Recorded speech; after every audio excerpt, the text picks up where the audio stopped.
certainly had succeeded the one who constantly purified himself and the one who mentioned the name of his caretaker, then he prayed. This is the formula that Allah subhanahu wa ta'ala has given us in the Quran as an access to success in this life and in the life after we leave this planet. قَدْ أَفْلَحَ مَنْ تَزَكَّى وَذَكَرَ اسْمَ رَبِّهِ فَصَلَّى.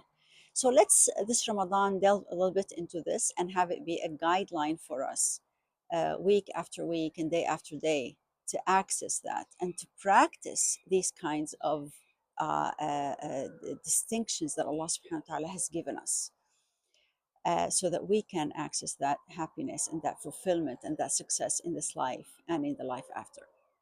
So when he says tazakka, tazakka comes from zakawa, which is to, or zakaya, which is to be pure. So tazakka is the aspect of me doing that purification for myself constantly. It's a process that's lifelong. It's a journey that I constantly keep taking the dust out of my soul. Whatever my psyche puts in, I just take that dust out and help myself to keep growing so that it can match my capacity.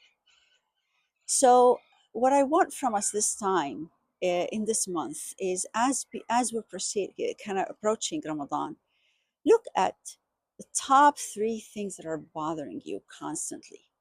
It could be something, certain anxiety that you might have, or kind of like an underlying depression that you might have, kind of like underlying sadness, or maybe some fears that you're always concerned about, things that you're always concerned about, or maybe some relationship with a spouse or with your sibling or with your co-workers, or something that's really, or maybe your parents, something that's really not working for you and you're really annoyed with it and it's really weighing heavy on you.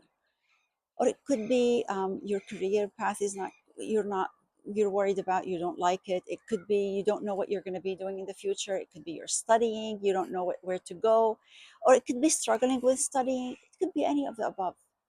It could be your health. It could be you're dealing with certain things with your health. Just bring all of that, the top three that are constantly bothering you. And here's what I want you to do. Every single day in Ramadan, every single day in Ramadan, before Fajr, you're going to get up for suhoor. Pray 2 rak'ahs to Allah subhanahu wa ta'ala with that intention. And when you are in prostration, when you are in sujood, ask Allah subhanahu wa ta'ala to heal you from these. Ya Rabbi, say, you are the healer.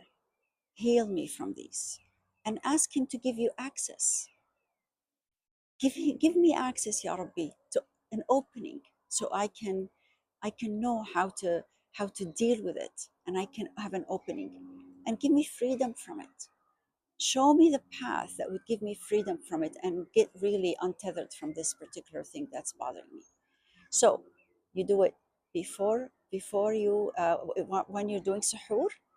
The next time you also do it is before you break your fast. You have your list of du'as. Hopefully you have your list of prayers that you're going to be doing, because when we're fasting, Allah subhanahu wa ta'ala accepts our du'a the most. So before you break your fast, make sure that these are your top three that you ask Allah subhanahu wa ta'ala to heal you from, to give you access and guidance to how to deal with it, and to really free you from it.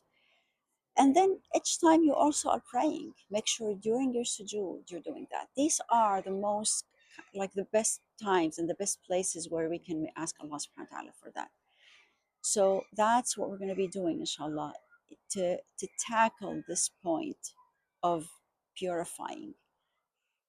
Wassalamu alaikum wa rahmatullah.